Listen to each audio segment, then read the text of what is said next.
우리 지난주에 이어서 시편 34편 오늘은 8절부터 11절 말씀을 보겠습니다.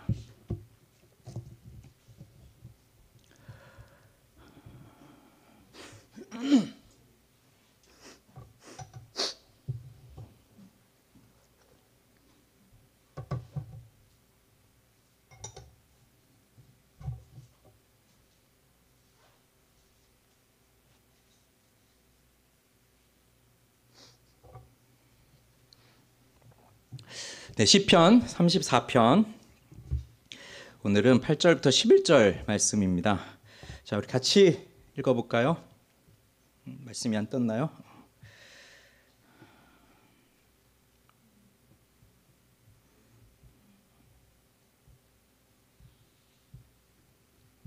자, 우리 시편 34편 8절부터 11절 자, 같이 읽겠습니다.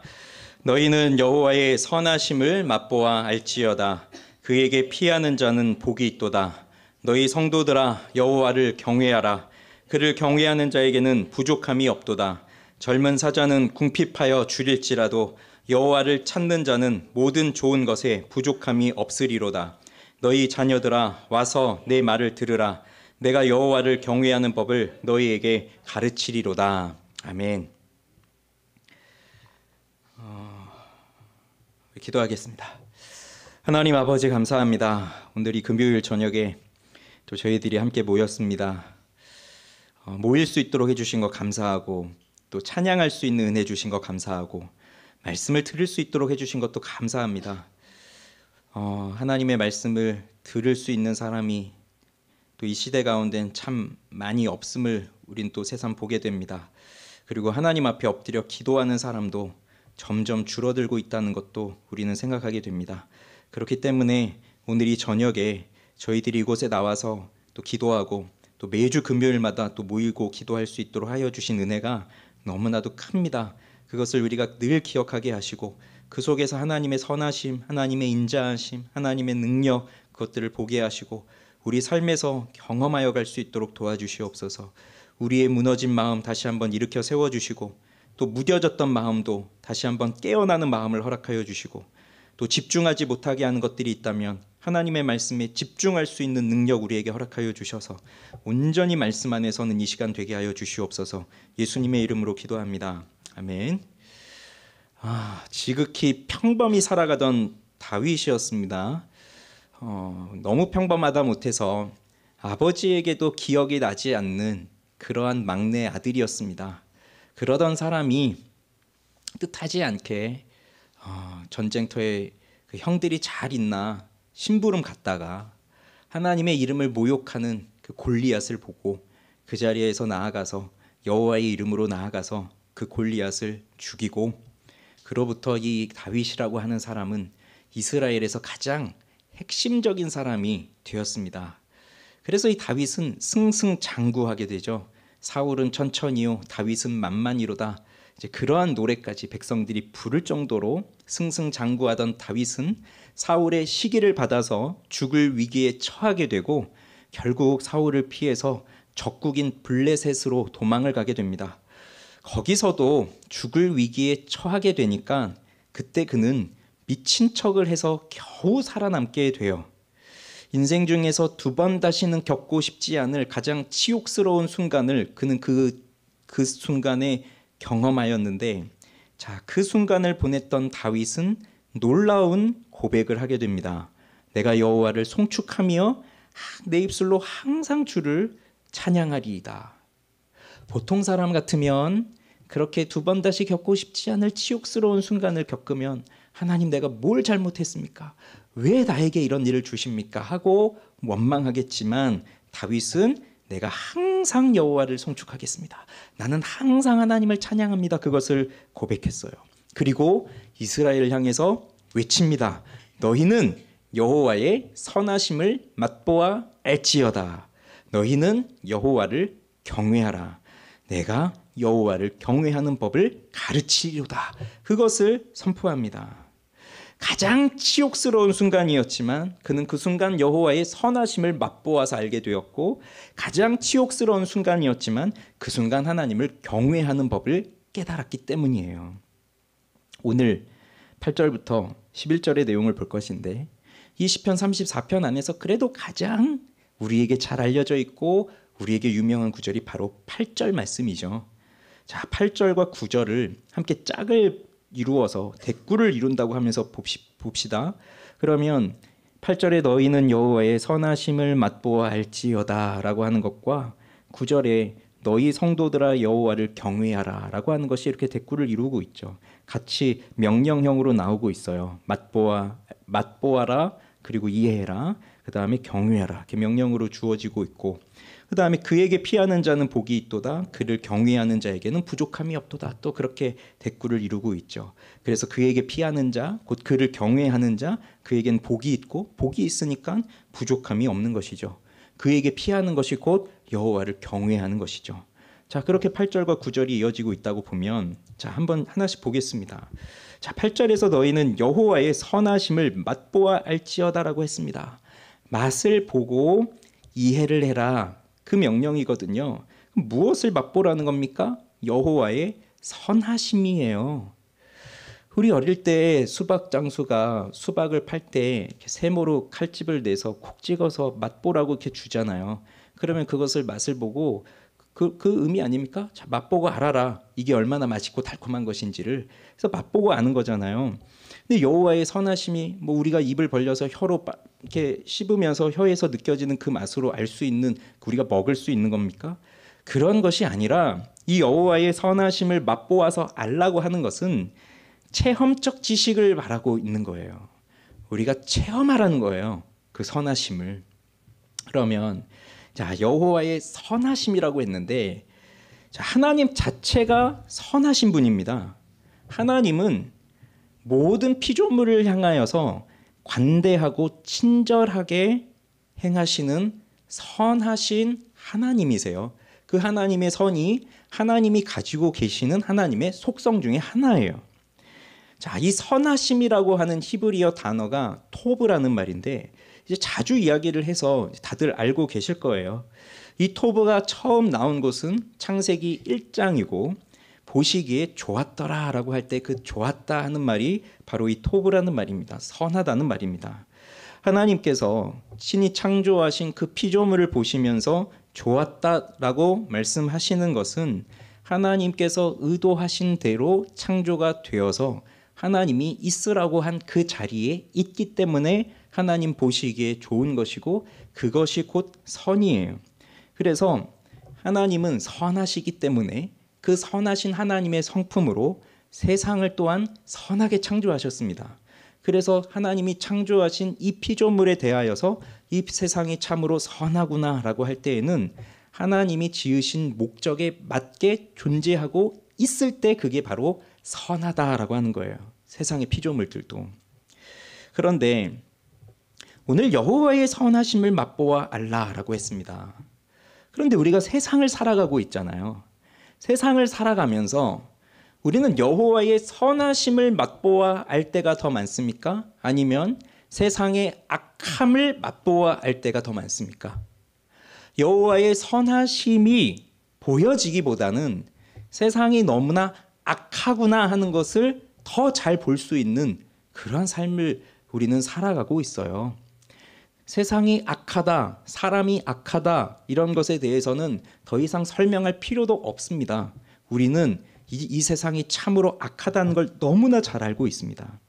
그래서 선하신 하나님께서 창조하신 이 세상을 살아가고 있고, 하나님도 선하신 하나님으로서 우리를 향하여 그 선하심을 나타내고 계신다고 한다면, 그런데 어떻게 해서 우리는 하나님의 선하심을 맛보기보다는 이 세상의 악함을 더 자주 맛보게 되는 것일까요?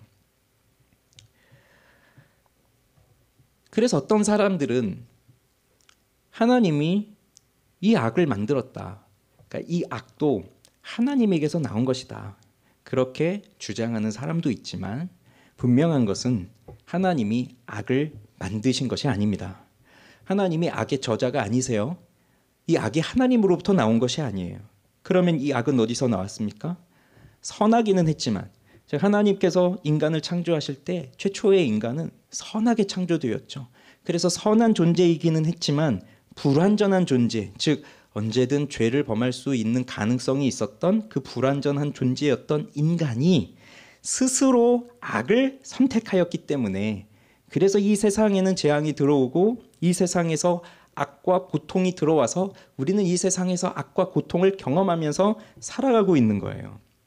그런데 하나님이 정말로 선하시다면 세상에 악이 들어오지 않도록 미리 방지를 했어야 되고, 또 설령 인간이 그렇게 잘못된 결정을 해서 인간을 통해서 악이 들어왔다 하더라도 하나님은 그 즉시 악을 물리치셔서 없애버리셔야, 그래서 선한 세상을 그렇게 하나님이 유지해 주셔야 그것이 정말 하나님의 선하심이다. 우린 그렇게 생각하기 쉽지만 하나님은 악이라고 하는 걸 그대로 또 허용해 두셨어요.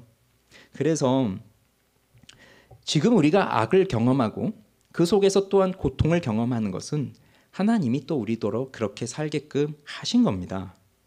이것은 곧 하나님이 그렇게 하신 이유가 있어요.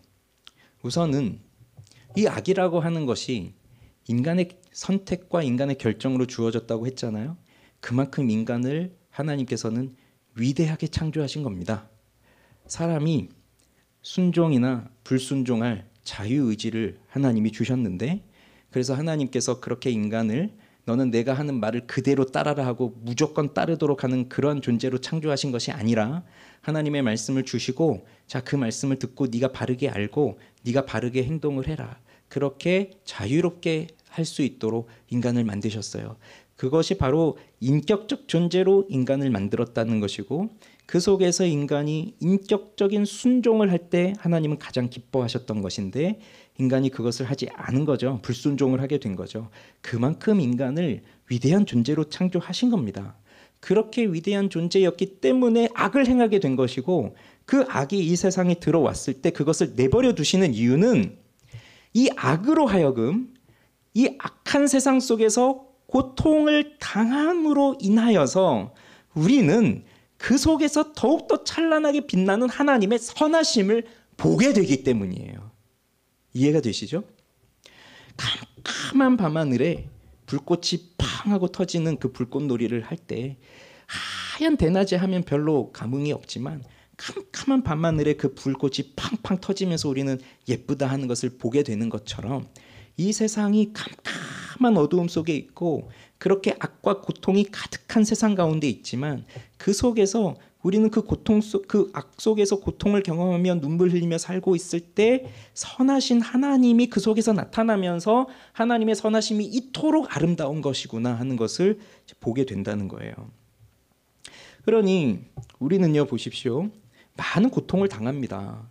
오늘도 뭐 살면서 여러 가지 고통이 있지 않았겠어요? 뭐 우리가 뭐 하루를 사는데 늘 그냥 웃고 즐기고 기쁘고 뭐 이렇게만 살진 않을 거 아니에요. 오늘도 내 마음을 아프게 하는 일이 있었을 수도 있고 또 괴롭게 하는 일도 있을 수 있고, 그죠? 괴로울 때 주님의 얼굴을 바라보라 이렇게 찬양을 부른 것처럼 우리에겐 또 그런 일이 뭐 날마다 일어나니까 그 괴로운 일을 당하는데 새로운 것도 아니죠. 늘 괴로우니까. 그런데 왜 괴롭습니까? 하나님과 상관없이 행복을 찾으며 살아가려고 하는 그 사람들 틈 속에 살아가다 보니까 그 사람들 때문에 우리는 괴로움을 당하기도 해요. 이건 내가 특별히 잘못한 게 아니라 그냥 그렇게 악하게 살아가는 사람들 틈 속에서 살아가고, 그렇게 악하게 살아가는 사람들은 또 힘도 세고 권력도 있고 돈도 많고 하니까 우리 같은 사람들이 그 속에서 찌그러지잖아요. 그러니까 그런 속에서 고통을 당하기도 하고, 때로는 내가 죄를 범하죠. 내가 하나님 앞에서 죄를 범해요.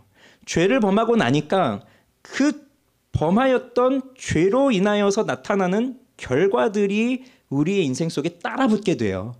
내가 죄를 짓지 않았으면 오지 않을 결론들, 그 일들이 내가 죄를 지으면서 그 일들이 따라붙습니다. 그 대가들이. 그것으로 인해서 나는 고통을 당하기도 해요. 그리고 우리 인간들이 타락하게 되면서 이 세상 자체가 저주를 받게 되면서 이 세상의 질서 자체가 다 깨져버렸죠. 그 깨어진 질서 속에서 나타나는 일들로 인해 우리는 또 고통을 당합니다. 그러니 내가 잘못이 없는데 애매하게 다른 사람들로 인하여서 고통을 받기도 하고, 나는 잘못이 없는데 이 깨어진 세상과 이 틀어진 자연의 질서 때문에 고통을 당하기도 하고, 때로는 내가 큰 죄를 범하여서 그 죄에 대한 대가로 고통을 받기도 하는데, 그런데 이 고통이 우리에게 너무나 중요한 것이 돼요. 이 고통을 통해서 우리는 하나님의 완전하시고 선하심을 깨닫게 된다는 거죠. 그래서 이 현실을 살아가면서 우리는 악한 것들을 보고 그 악한 세상 속에서 고통을 경험하면서 하나님이 선하신 분이라는 것을 알게 됩니다. 인간은 고통을 당할 때 하나님을 찾는 존재예요. 그러니까 늘 좋은 일만 생기면 하나님을 찾지를 않아요. 그래서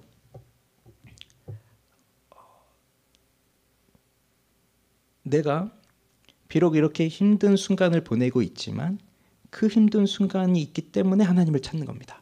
다윗을 보세요. 만약에 골리앗을 죽이고 그 먼저 기름 부음을 받았죠. 기름 부음을 받고 그 왕이 된다는 이제 사인을 받은 거니까.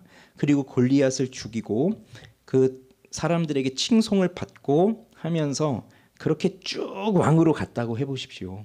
그러면 이 사람이 이 여호와의 선하심이라고 하는 것을 어디까지 깨달았을까요?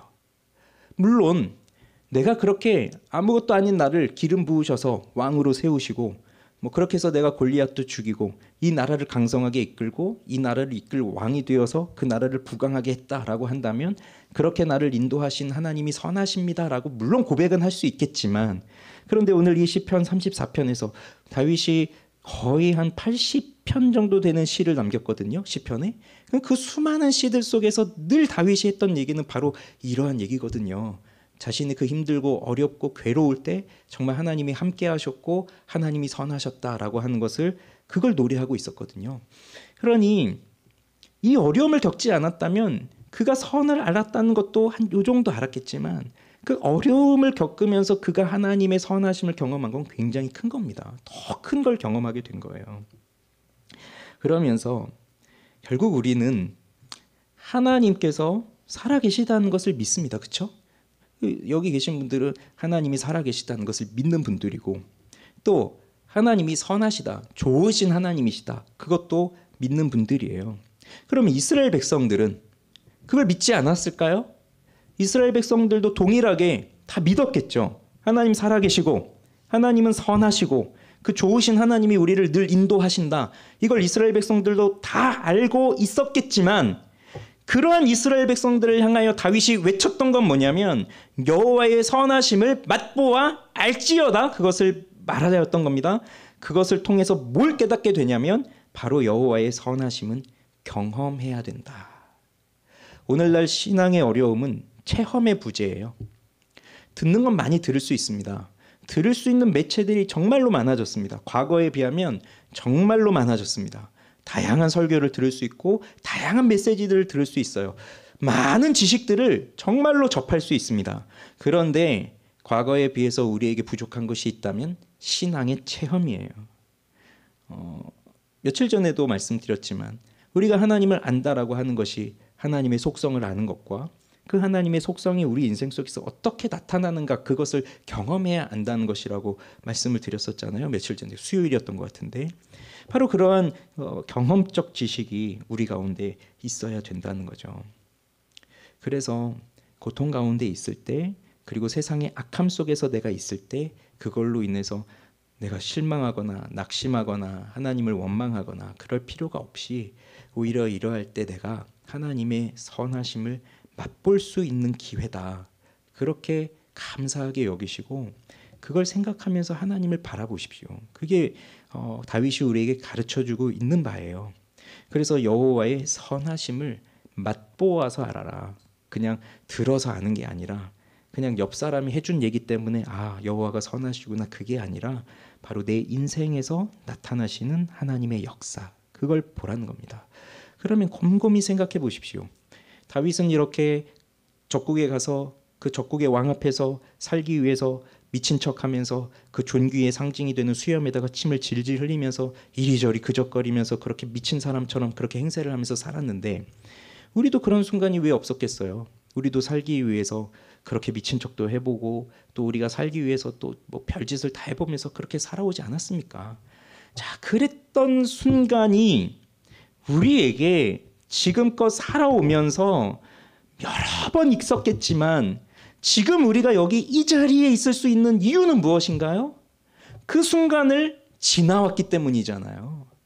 그 순간에 여전히 머물러 있다면 계속해서 미친 척하고 계속해서 뒹굴고 그러고 있어야 되는 건데 지금 우린 여기 나와 있어요.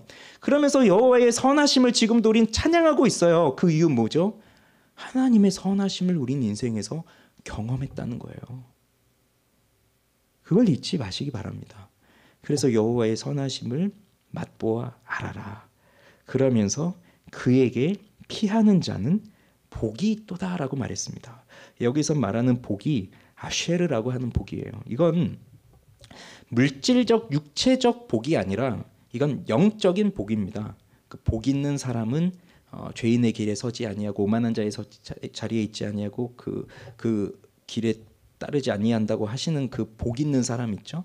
그게 이제 이 영적인 복을 말하는 거예요. 그래서 이 지금 다윗의 상황이 객관적으로 놓고 보자면 행복한 상황은 아니죠. 매우 좋은 상황은 아니잖아요. 그런데 그는 무엇으로 가득합니까? 나는 복이 넘친다. 다른 사람들이 볼 때 야, 저 인생 저렇게 비참하구나. 야, 잘 되는 줄 알았더니 저렇게 나락으로 떨어지는구나. 그렇게 해서 손가락질하고 우습게 보고 그러고 있을 때 오히려 다윗은 내 인생은 복으로 넘쳐난다. 그걸 고백하고 있는 거예요. 어떻게 해서 그게 가능한 것이죠? 하나님이 그 복을 주셨기 때문에, 영적인 복을 주셨기 때문에. 그래서 하나님께 이렇게 간절히 나아오는 사람에게는 물질적 축복은 바로바로 오지 않는 경우가 많아요. 그렇지만 영적인 축복은 하나님이 즉각 주십니다. 그래서 우리의 마음이 죄로 가득하고 그 죄로 가득할 때는 나도 내 마음이 어디로 향할지를 잘 모르겠는 거예요.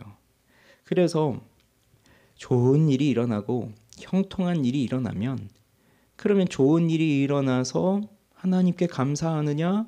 그렇지 않고 오히려 좋은 일이 일어나서 마음은 더 굳어지고 더 무뎌지고 안전감에 빠져서 그 깨어있지 못하면서 그 게으름에 빠지고 또 반대로 고통 속에 들어가 있을 때는 그럼 고통 속에 있으면 하나님을 찾느냐? 그렇지 않고 고통 속에 들어가 있으니까 더 굳어져서 하나님 찾지 못하고 하나님을 원망하게 되는 것이 보통 사람의 모습인데 그런데 하나님께서 이렇게 영적인 복을 주시는 사람은 고통 가운데 있을 때에는 나를 이렇게 인도하신 하나님의 선하심이 보이면서 그 선하심을 맛보면서 야 하나님 정말 좋으시구나 하는 걸 깨닫는 것이고 좋은 길을 가고 있을 때에도 나를 이렇게 인도해 주신 분이 하나님이시구나 너무나 좋으신 하나님입니다 하면서 그 좋으신 하나님을 또 맛보고 있는 거예요. 그래서 이렇게 여호와의 선하심을 맛본 자들에게는 주님께 그들은 피하는 것이고 그랬을 때 이 영적인 복이 주어진다는 겁니다. 자, 그다음 9절. 너희 성도들아 여호와를 경외하라. 그러니 이제 뭘 명령합니까? 경외하라. 여호와를 경외하라라는 것을 명령하고 있어요. 경외한다는 거, 여호와를 경외한다는 거 우리 인생에서 매우 중요한 일입니다. 잠언 1장 7절에 여호와를 경외하는 것이 지식의 근본이거늘 미련한 자는 지혜와 훈계를 멸시한다라고 말씀하고 있고 시편 147편 10절 11절에서도 여호와는 말의 힘이 세다 하여 기뻐하지 아니하며 사람의 다리가 억세다 하여 기뻐하지 아니하고 여호와는 자기를 경외하는 자들과 그의 인자하심을 바라는 자들을 기뻐하시는도다. 그러니 하나님이 기뻐하는 사람들은 말의 힘이나 뭐 자기 자신의 힘이나 이런 걸 의지하며 사는 사람들이 아니라 여호와를 경외하는 사람들을 기뻐하는 거예요. 그럼 경외라는 것도 우린 또 다 잘 아시잖아요. 경외는 하나님을 향한 떨리는 두려움과 또 하나님을 향한 이끌리는 사랑이에요. 자, 하나님을 경외한다는 건 뭘 뜻하냐면 하나님께서 정말 높고 위대하신 분이십니다. 그것을 인정하는 것이고 또 그렇게 높고 위대하신 하나님만이 나를 안전하게 보호해 주실 수 있습니다. 그것을 신뢰하는 사람이 여호와를 경외하는 거예요. 시편 147편에서 그가 별들의 수효를 세시고 그것을 다 이름대로 부르시는도다. 우리 주는 위대하시며 능력이 많으시며 그의 지혜가 무궁하시도다. 눈을 양털같이 내리시며 서리를 재같이 흩으시며 우박을 떡부스러기같이 뿌리시나니 누가 능히 그의 추위를 감당하리요.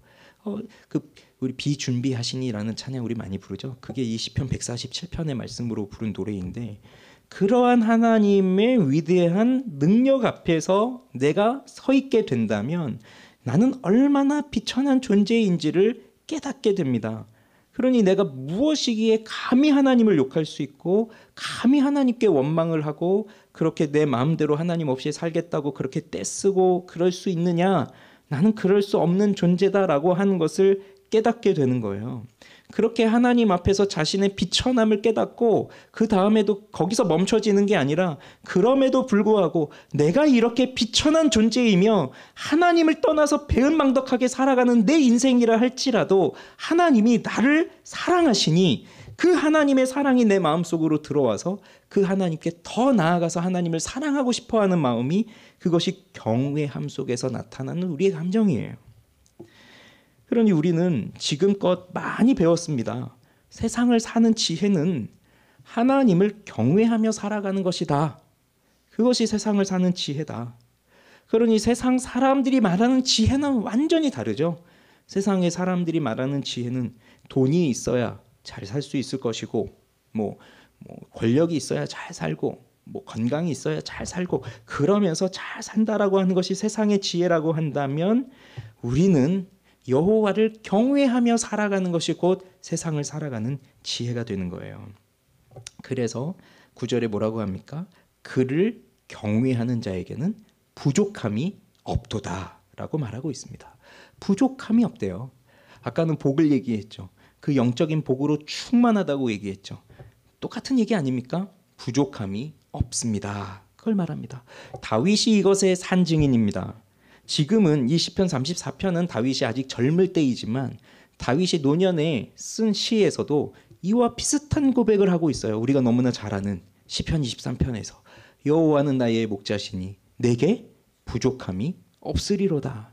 지금 이 젊을 때에 그 아비멜렉 앞에서 미친 채 하다가 쫓겨나서 그때에 여호와를 경외하는 자에게는 부족함이 없습니다. 그 고백을 하고 있었던 다윗이 평생을 살아서 마지막 노년에 가서도 여호와는 나의 목자시니 내게 부족함이 없으리로다 그 고백을 하면서 그의 인생을 마무리합니다. 다윗의 인생은 정말 부족함이 없었던 인생일까요? 그는 왕이었지만 그에게도 부족한 것이 정말 많았습니다. 그 인생 자체를 놓으면 부족한 것이 너무나 많았어요. 결핍투성이었어요. 그런데도 젊을 때에도 늙었을 때에도 나에게는 부족함이 없습니다라고 고백할 수 있는 이유는 무엇일까요? 바로 나의 삶을 인도하시는 하나님을 향한 절대적 신뢰와 믿음이 있었기 때문에 나는 부족함이 없습니다라고 고백하는 거예요. 객관적으로 놓고 봤을 때 여러 가지가 없어요. 자, 우리들도 보십시오.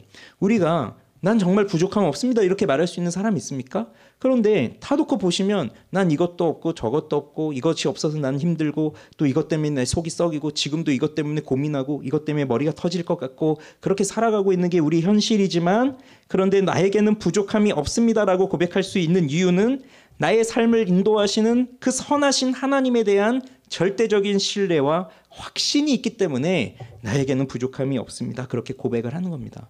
그러면 이 부족함이 없다는 것은 다 채워졌다는 얘기잖아요. 무엇으로 채워진 겁니까? 이게 앞에서 봤던 아쉐르의 복으로 채워진 거예요.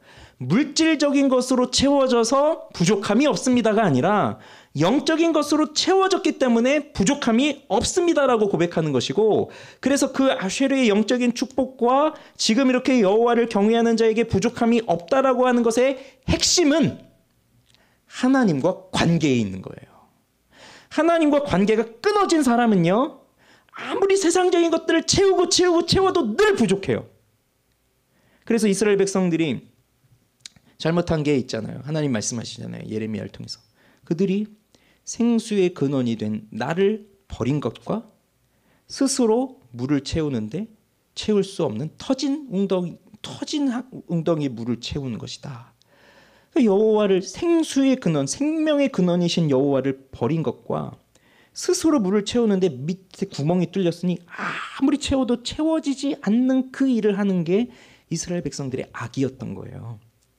그러니 하나님과의 관계가 깨어져 있는 상황에서는 그러면 그럴수록 세상의 사람들은 더 세상의 것들에 집착을 하면서 채우지만 밑 빠진 독에 물 붓는 것처럼 채워지지 않는 것이 세상의 원리이니 부족함이 없습니다가 아니라 늘 부족합니다. 늘 부족합니다. 그러니 하나님 왜 안 채워주십니까? 하나님 살아계신 건 맞습니까? 그러면서도 선하신 하나님이라고 말할 수 있습니까? 이게 이제 사람들의 항변이라면 하나님과 확실한 관계에 놓여서 살아가고 있는 사람들은 비록 물질적인 것에서는 부족함이 있다 할지라도 그 부족함도 하나님이 필요하시니까 부족함을 두신 것이고 거기서 또 풍족함을 채워주시는 것은 또 하나님이 필요하시니까 또 그렇게 하신 것이고 그래서 하나님과의 관계 속에서 나는 절대적으로 하나님을 믿기 때문에 나는 부족함이 없습니다. 로마서 8장에서 높음이나 깊음이나 다른 어떤 피조물이라도 우리를 우리 주 그리스도 예수 안에 있는 하나님의 사랑에서 끊을 수 없으리라 고백하는 것처럼 하나님에게서 우리를 끊을 수 없습니다. 그 무엇도. 그 고백이 나오는 거예요. 비록 내 인생에 결핍이 많아도 선하신 하나님이 나와 함께 하신다면 그것은 부족함이 없는 인생입니다. 무엇을 바라면서 사시겠습니까? 여러분 무엇을 바라보면서 사시겠어요? 물질적인 걸 바라겠어요? 세상적인 그걸 바라겠어요? 우린 하나님과 함께하는 것 그걸 바라면서 사는 겁니다. 그러니 하나님께 구하세요. 뭘 구하시겠습니까? 이거 달라고 저거 달라고 그거 이전에 내게 주시려거든 하나님 당신을 내게 주십시오. 그걸 구하면서 사는 거예요. 그래서 하나님과 함께 한다면 부족함이 없는 거죠. 왜요?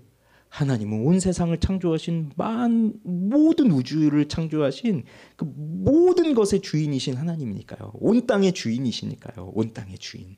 그분이 나의 아버지이시고 나의 하나님인데 내가 뭐가 부족하겠습니까? 그리고 그 하나님이 내 편이신데 시편 118편에서 여호와는 내 편이시니 내가 누구를 두려워하리요? 사람이 내게 어찌할꼬 고관들이 내게 어찌할꼬 방백들이 나에게 어찌할꼬 여호와가 내 편이신데 내가 누구를 두려워하겠습니까? 그게 고백인 거예요. 하나님을 사랑하는 사람들, 하나님과 함께하는 사람들의 고백인 거예요. 그래서 우리는 여호와의 선하심을 맛보아 알고 여호와께 피하여 복을 누리는 사람들이 되기를 바라고 여호와를 경외하여서 그 경외하는 자에게 주시는 부족함이 없는 그 하나님과의 친밀한 관계 속에서 살아가는 그 영적인 축복이 넘쳐나는 삶을 살아가기를 바랍니다. 이렇게 살아가는 사람, 자 이제 마지막으로 다윗은 이걸 경험했고요. 그래서 그 복과 그 부족함이 없는 풍족함을 경험하니까 잠잠히 있을 수가 없는 거예요. 그래서 11절에 자 같이 읽어봅시다. 11절 너희 자녀들아 와서 내 말을 들으라. 내가 여호와를 경외하는 법을 너희에게 가르치리로다. 그러니 여호와의 선하심과 여호와를 경외하는 것을 깨달은 이 다윗은 잠잠히 있을 수가 없어요. 그러니 너희들 다 내게로 와라. 내가 너희들에게 여호와를 경외하는 법을 내가 가르쳐 주겠다. 그걸 말하고 있습니다. 그러니 여기서 너희 자녀들아 와라 라고 할 때 이 자녀들이 여기 이제 아들들이라는 말로 나온 건데 이게 자기 아들을 뜻하는 게 아니라 아직 이때는요. 아직 젊을 때잖아요. 그러니 여기서 말하는 거는 이제 이스라엘의 지도자로서 이스라엘의 백성들을 향하여 말하는 겁니다. 그러면 우리도 여호와의 선하심을 맛보셨어요. 그래서 여호와의 선하심을 알아요. 그리고 여호와를 경외하면서 살아가는 것이 우리 인생의 근본인 걸 알아요. 그러면 우리들이 내가 어떤 사람은 아버지로서 어떤 사람은 어머니로서 어떤 사람은 할아버지 할머니로서 어떤 사람은 교회에서 교역자로서 어떤 사람은 구역장이나 리더로서 아니면 교사로서 내가 너희들아 자녀들아 학생들아 와라 내가 한 말을 들려주겠다라고 할 수 있는 말이 있어야 되잖아요. 그러면 그때 무엇을 말할 겁니까? 무엇을 가르쳐 주겠습니까? 여호와를 경외하는 법을 내가 가르쳐 주겠다. 그걸 말할 수 있는 사람이 되어야 되는 거죠. 그 여호와를 경외하는 법을 가르쳐 준다는 건 누구예요? 여호와를 경외하면서 살아가는 사람이에요. 나는 하나님 무시하고 사는데, 난 하나님 전혀 두려워하지 않고 하나님 멸시하면서 사는데, 야 너희는 하나님 경외해야 돼, 너희는 하나님 두려워해야 돼. 그거 말이 되겠습니까? 안 되는 거죠. 그래서 이런 말을 할 수 있는 사람은 정말로 여호와를 경외하는 사람이에요. 즉 여호와의 선하심을 정말로 맛봐서 안 사람들이에요. 2020년도에 한국 리서치에서 우리나라 종교 인구 현황을 조사한 게 있는데요. 거기 보면 이런 내용이 나와요. 기독교 신자들 중에서 이제 그 종교를 가지고 있다고 하는 사람들 중에서 10명 중 6명은 성인이 되기 전부터 믿었다. 그러니까 10명 중 6명이니까 60% 이상이 되는 거죠. 그 60% 이상은 자기가 가지고 있는 그 종교를 성인 되기 전, 20대 이전에 이제 믿고 있는 것이고, 20대 이후로는 종교를 갖는 것이 쉽지가 않은데, 특별히 기독교로 종교를 바꾼다? 그것은 굉장히 적어요. 20대 이후에 이제 종교를 바꾸는 개종을 하는 사람들이 이제 있는데, 거기 통계를 보면 천주교나 불교로 가는 사람들은 좀 있어요. 20대 이후에. 그런데 기독교로 가는 사람은 거의 없어요. 뭘 뜻하는 거죠? 이제 성인이 되고 나서는 전도하기가 참 쉽지 않다는 것이고, 그리고 교회에 나와서 사실 여기 나오는 사람도 회심한 사람을 말하는 게 아니라 그냥 교회를 다니는 사람을 얘기하는 거거든요. 교회를 다니는 사람도 거의 부모님이 교회를 다니니까 어릴 때부터 교회를 다녀서 지금도 교회를 다니고 있는 그 성인들인 거지, 나중에 이렇게 한다는 게 쉽지 않은 거죠. 근데 더 안타까운 통계가 뭐가 있냐면 1년간 개신교 신자 중에서 종교가 없어진 사람이 13%라는 거예요. 개신교 종교를 가지고 있었는데 그 1년 동안에 13%는 종교가 없어졌어요. 종교가 없어졌다는 건 기독교를 버렸다는 거죠. 교회를 떠났다는 거죠. 이런 게 이제 현 상태라는 거예요. 지금. 그러면 너희 자녀들아, 너희 아들들아, 다 내게로 와라. 내가 여호와를 경외하는 법을 가르쳐 주겠다라고 하는 것이 매우 중요한 일인 겁니다. 특히 지금 우리 자녀들에게 이 여호와를 경외하는 법을 가르쳐 주는 건 너무나 중요한 일이에요. 그럼 어떻게 가르칠 수 있을까요? 어떻게? 다른 방법이 없습니다. 이건 보고 배우는 거예요. 부모를 통해서, 교사를 통해서, 리더를 통해서 보고 배우는 거예요. 그래서 부모가 여호와를 경외하며 살아야 된다라고 하는 걸 자기가 보여주는 거예요. 그러면 되는 거예요. 그러면 우리 엄마는 하나님을 경외하면서 사는구나. 우리 엄마는 기도하는 엄마구나. 우리 아빠는 하나님을 경외하는 사람이니까 세상에서도 그것을 실천하며 살아가는구나. 그거를 자녀들이 보면서 사는 거예요. 그래서 이게 느리게 보일 수 있습니다. 그러니까 당장 효과가 일어나지 않을 수도 있어요. 그런데 확실한 건 제가 장담하지만 이게 가장 뛰어난 방법이에요. 결국 신앙은 보고 배우는 거예요. 그래서 여호와의 선하심을 맛보게 해주는 거예요. 맛보게. 그럼 왜 자녀들이 신앙을 버릴까요? 왜 개신교 신자들이 13%나 그 종교를 버리고 기독교를 버리고 그 사람들이 어디로 갔는지 모르지만 왜 이렇게 하나님을 떠나는 사람들이 됐을까요? 왜 오늘날 그 가나안 성도라 그러죠? 교회를 안 나가는 사람들이 왜 그렇게 늘어나고 있을까요? 왜 그럴까요? 재미가 없어서 그럴까요? 친구가 없어서 그럴까요? 교회가 밥을 맛있는 걸 안 줘서 그런 걸까요? 왜 그런 걸까요? 결국 여호와의 선하심을 맛보지 못해서 그런 거예요. 교회는 다녔는데 여호와의 선하심을 들어는 봤어요. 근데 맛은 못 본 거예요. 맛은 못 보니까 이게 뭔지를 모르겠는 거예요. 그런데 힘든 일이 닥쳤어요. 그럼 여호와의 선하심을 맛본 사람들은 그 속에서 하나님은 참으로 선하고 좋으신 하나님이다라고 하면서 하나님을 찬양하는데, 이 사람들은 그 고통 속에서 더 힘들 뿐이에요. 그리고 하나님은 좋다고 하는데 나한테는 아무것도 안 해주신 하나님이고, 그러니 하나님을 떠나는 거죠.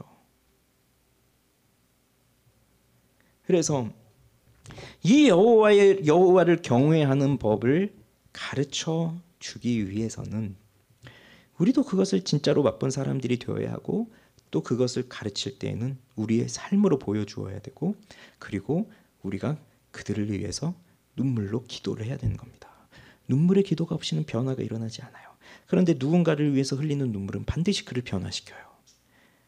그렇다면 우리는 우리의 자녀들을 위해서 눈물을 흘릴 수 있어야 되는 거죠. 그게 여호와를 경외하는 법을 가르쳐 주는 거예요. 눈물을 흘리며 씨를 뿌리는 자는 기쁨으로 거두리로다. 그래서 가물은 메마른 땅에 비가 내리지 않으면 씨를 뿌릴 수 없는데, 기다리다 비가 안 오니까 그 농부가 절박한 심정으로 자기가 울어서 눈물을 뿌려서 그 땅을 적시어서 거기다 씨를 뿌리는 그 모습이 시편 126편이거든요.